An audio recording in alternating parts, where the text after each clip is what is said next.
નમસ્કાર મિત્રો, વાર્તા સાંભળવા માટે આવ્યા છો? ચાલો વાર્તાની શરૂઆત કરી।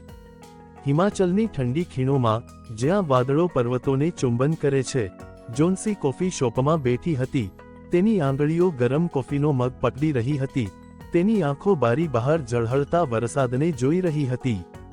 જોન્સી તેના આગામી પુસ્તક માટે પ્રેરણા મેળવવા માટે આ શાંત હિલ સ્ટેશન પર આવી હતી। વરસાદની ભીનાશ સાથે તેના લાંબા વાંકડિયા વાળ વધુ સુંદર દેખાતા હતા। તેના લાલ શાલ અને જીન્સમાં એક એવી સાદગી હતી જે કોઈપણનું હૃદય જીતી શકે છે। એટલામાં જ ડોરબેલ વાગી અને રાજ અંદર આવ્યો।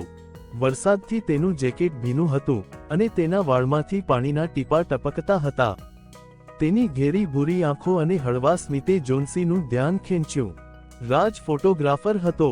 તે એક નેચર ફોટોગ્રાફર હતો જે હિમાચલ આવ્યો હતો અને પોતાના કેમેરાથી કુદરતની સુંદરતાને કેદ કરવા આવ્યો હતો। તેણે કોફી શોપમાં એક ખૂણાના ટેબલ પર નજર નાખી, જ્યાં ફક્ત એક જ ખાલી સીટ હતી। શું હું અહીં બેસી શકું? જોન્સીએ તેના ઊંડા અવાજમાં પૂછ્યું। જોન્સીએ એક ક્ષણ માટે તેની આંખોમાં જોયું અને તેનું હૃદય એક ધબકારા ચૂકી ગયું। હા, અલબત્ત, તેણીએ સ્મિત સાથે કહ્યું। તેનું પુસ્તક બાજુ પર મૂક્યું। વાતચીત શરૂ થઈ, પહેલા હવામાન વિશે, પછી હિમાચલની સુંદરતા વિશે, અને ધીમે ધીમે તેમના જીવનની નાની વાર્તાઓ વિશે। રાજે કહ્યું કે તેને વરસાદમાં ભીનું થવું ગમે છે, અને જોન્સી હસીને કહે છે કે તેને વરસાદમાં કોફી પીવાનું ખૂબ ગમે છે। તેમનું હાસ્ય કોફી શોપમાં ગુંજી ઉઠ્યું, અને બહાર વરસાદ વધુ તીવ્ર બન્યો। ચાલો કંઈક કરીએ, રાજે અચાનક કહ્યું। ચાલો વરસાદમાં જઈએ, જોન્સીએ ખચકાટ સાથે કહ્યું। શું તું પાગલ છે? તો શું થશે જો હું ભીની થઈ જઈશ? જીવનમાં થોડું ભીનું થવું સ્વાભાવિક છે। રાજે તેનો હાથ પકડ્યો, અને તેની ગરમ આંગળીઓના સ્પર્શથી જોન્સીના હૃદયમાં એક વિચિત્ર ઝણઝણાટ ફેલાઈ ગયો। બહાર વરસાદના ટીપાં તેમના ચહેરા પર પડી રહ્યા હતા। જોન્સીએ પોતાનો શાલ ઉતાર્યો, અને રાજ તેને પોતાના જેકેટ નીચે ખેંચી લીધો। બંને એક જૂના ઝાડ નીચે ઊભા રહ્યા, જ્યાં વરસાદના ટીપાં પાંદામાંથી ટપકતા અને તેમના ચહેરા પર પડતા। રાજે હળવેથી જોન્સીના ભીના વાળ તેના ચહેરા પરથી હટાવ્યા અને તેની આંખોમાં જોયું। તું જાણે છે, વરસાદમાં તું વધુ સુંદર લાગે છે, તેણે ધીમેથી કહ્યું। જોન્સીનો ચહેરો શરમથી લાલ થઈ ગયો। તેણે પોતાની નજર નીચે કરી, પણ રાજ ધીમેથી તેની દાઢી ઊંચી કરી। હું સાચું કહું છું, એવું લાગે છે કે બધી ખીણો તારી આંખોમાં સમાયેલી છે। તે ક્ષણે વરસાદની ઠંડક વચ્ચે તેમની વચ્ચે એક હૂંફ હતી। રાજે હળવેથી જોન્સીને પોતાના હાથમાં ખેંચી લીધી, અને જોન્સીએ પ્રતિકાર કર્યો નહીં। તેમના શ્વાસ મેળ ખાતા હતા। વરસાદના ટીપાં તેમના ચહેરા પર પડ્યા, પણ એક ક્ષણમાં ન તો ઠંડીનો અનુભવ થયો કે ન તો સમયનો। રાજે જોન્સીના કપાળ પર હળવી પપી કરી, અને જોન્સીએ આંખો બંધ કરી અને તે ક્ષણનો આનંદ માણ્યો। રાજે ફફડાટથી કહ્યું, મને તે અનુભવાય છે। મને મારા જીવનનો સૌથી સુંદર ફોટો મળી ગયો છે, જોન્સીએ હસતા હસતા કહ્યું, અને મને લાગે છે કે મને મારા પુસ્તકનો હીરો મળી ગયો છે। તે રાત્રે વરસાદ બંધ થઈ ગયો હતો, પણ જોન્સી અને રાજના હૃદયમાં એક નવી શરૂઆત થઈ હતી। બંનેએ એકબીજાના નંબર લીધા અને ફરી મળવાનું વચન આપ્યું। કદાચ આગલી વખતે કોઈ બીજા હિલ સ્ટેશન પર કોઈ બીજા વરસાદમાં જોન્સી અને રાજની તે વરસાદી મુલાકાતને અઠવાડિયા વીતી ગયા હતા, પરંતુ તે ક્ષણ હજુ પણ બંનેના હૃદયમાં તાજી હતી। રાજે જોન્સીને મેસેજ કર્યો, હિમાચલમાં વરસાદ મને તારી યાદ અપાવે છે, ચાલો ફરી મળીએ। જોન્સીએ હસતા હસતા જવાબ આપ્યો, ચાલો આ વખતે મનાલી જઈએ। મેં સાંભળ્યું છે કે ત્યાંનો શિયાળો હૃદયને નજીક લાવે છે। 2 અઠવાડિયા પછી જોન્સી અને રાજ ફરી મનાલીની બર્ફીલા ખીણોમાં મળ્યા। જોન્સીએ કાળો સ્વેટર અને સ્કાર્ફ પહેર્યો હતો, અને ઠંડીથી તેના ગાલ થોડા લાલ થઈ ગયા હતા। રાજ તેના ટ્રેડમાર્ક સ્મિત અને કેમેરા સાથે તેને જોતા જ અટકી ગયો। તે ખરેખર શિયાળામાં આગ લગાવી દીધી, તેણે તોફાની સ્મિત સાથે કહ્યું। જોન્સી હસીને તેના હાથ પર હળવો મુક્કો માર્યો। બસ થઈ ગયું, ફોટોગ્રાફર, તારા પ્રશંસાના કેમેરા બંધ કરી દે। બંનેએ મનાલીના રોડ પર ચાલવાનું શરૂ કર્યું। બરફથી ઢંકાયેલી શેરીઓ, ગરમાગરમ ચાના સ્ટોલ અને ઠંડી પવન બધું જ તેમના પ્રેમને વધુ ગાઢ બનાવી રહ્યું હતું। રાજે જોન્સીનો હાથ પકડ્યો અને તેની આંગળીઓ તેની હથેળીમાં હૂંફની જેમ ફેલાઈ ગઈ। જોન્સીએ તેની તરફ જોયું અને તેની આંખોમાં હિમાચલ જેવો જ તોફાન અને પ્રેમ હતો.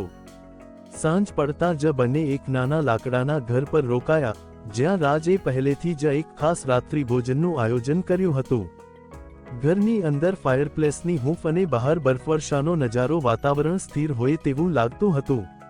ટેબલ પર 2 ગ્લાસ વાઇન, મીણબત્તીનો પ્રકાશ અને સંગીત વાગી રહ્યું હતું. તમે આ બધું મારા માટે કર્યું? જોન્સીએ પૂછ્યું. ના, મેં બરફ માટે કર્યું, રાજે હસીને કહ્યું. પછી તેની આંખોમાં જોયું. જે કંઈ તમને ખુશ કરે છે તે મારા માટે ખાસ છે. જોન્સીનું હૃદય પીગળી ગયું. તે ઊભી થઈ અને રાજ પાસે ગઈ, જે ફાયરપ્લેસ સામે ઊભો હતો. તેણીએ રાજનો હાથ પકડીને ધીમેથી કહ્યું, તને ખબર છે, મેં મારા પુસ્તકમાં એક પાત્ર બનાવ્યું છે જે બિલકુલ તારા જેવું જ છે. પણ હવે એવું લાગે છે કે તે પાત્ર તારા કરતાં થોડું નબળું છે. રાજ હળવું હસ્યો અને જોન્સીને પોતાના હાથમાં ખેંચી લીધી.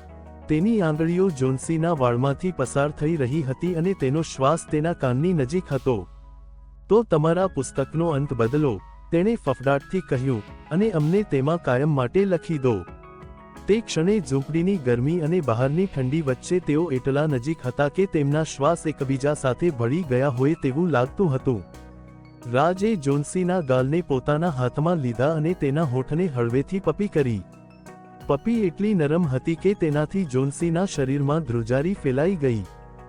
જોન્સીએ તેનું જેકેટ વધુ કડક રીતે પકડી રાખ્યું, જાણે તે ક્ષણને કાયમ માટે પકડી રાખવા માંગતી હોય. બહાર બરફ પડી રહ્યો હતો અને અંદરના ફાયરપ્લેસમાં રહેલી આગ તેમની નિકટતાને ગરમ કરી રહી હતી. રાજ જોન્સીને પોતાના ખોળામાં ખેંચી લીધી અને તેઓ ફ્લોર પર ફેલાયેલા ગરમ ધાબળા પર બેઠા. જોન્સીએ રાજની છાતી પર માથું મૂકી તેના ધબકારા સાંભળીને કહ્યું, મને ક્યારેય ખબર નહોતી કે પ્રેમ આટલો સુંદર હોઈ શકે છે. રાજે તેના કપાળ પર બીજી પપી કરી અને કહ્યું, જોન્સી, આ તો ફક્ત શરૂઆત છે. આપણી પાસે હજુ ઘણી બરફી રાતો અને વરસાદી દિવસો બાકી છે. તે રાત્રે તેઓએ સાથે સમય વિતાવ્યો. ક્યારેક હસતા, ક્યારેક ગુપ્ત રીતે એકબીજાની આંખોમાં ખોવાઈ ગયા. ઘરની બારીની બહાર બરફ પડતો રહ્યો, પણ અંદર તેમના હૃદયમાં એક આગ સળગી રહી હતી જે ક્યારેય ઓલવાઈ નહીં. મનાલીમાં તે બરફી રાત પછી જોન્સી અને રાજના જીવનમાં એક નવો પરિમાણ આવ્યો હોય તેવું લાગતું હતું. હવે તેઓ દર અઠવાડિયે મળવાના બહાના શોધી રહ્યા હતા. ક્યારેક રાજ બેંગ્લોરમાં જોન્સીના નાના એપાર્ટમેન્ટની મુલાકાત લેતો, તો ક્યારેક જોન્સી રાજના સ્ટુડિયોની મુલાકાત લેતી, જ્યાં દિવાલો તેના ફોટોગ્રાફ્સથી શણગારેલી હતી. દરેક મુલાકાત સાથે તેમની નિકટતા વધતી ગઈ અને દરેક વખતે તેઓ એકબીજાને વધુ ઊંડાણપૂર્વક સમજવા લાગ્યા. એક દિવસ જોન્સીએ રાજને તેના આગામી પ્રોજેક્ટ માટે હિમાલય લઈ જવાનું આયોજન કર્યું. મારા પુસ્તક માટે મને એક નવી સેટિંગની જરૂર છે, તેણીએ આંખો ચમકાવતા કહ્યું. અને તમારો કેમેરા મારી વાર્તાને વધુ સુંદર બનાવી શકે છે. રાજ હસ્યો અને બોલ્યો, જોન્સી, હું તારા માટે કેમેરા પણ છોડી શકું છું. જો તું કહે તો. બંને હિમાલયની સફર માટે નીકળ્યા. ખીણો, બિયાસ નદીનો અવાજ અને ઠંડી પવન બધું જ તેમના પ્રેમને ગાઢ બનાવતું હતું. એક સાંજે તેઓએ નદી કિનારે એક નાના તંબુમાં રાત વિતાવવાનું નક્કી કર્યું. તંબુની બહાર અગ્નિ સળગી રહી હતી અને અંદર ઝાંખા પ્રકાશમાં બંને એકબીજાની નજીક બેઠા હતા.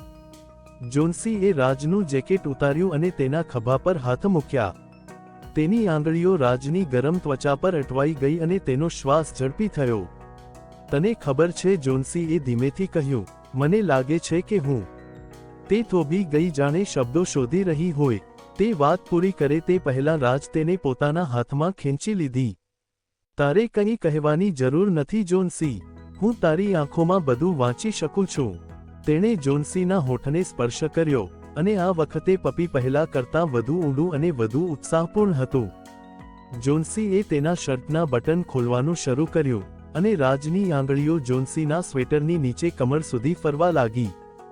બહાર અગ્નિની જ્વાળાઓ નાચતી હતી અને તંબુની અંદર તેમની આત્મીયતા એક નવા સ્તરે પહોંચી રહી હતી.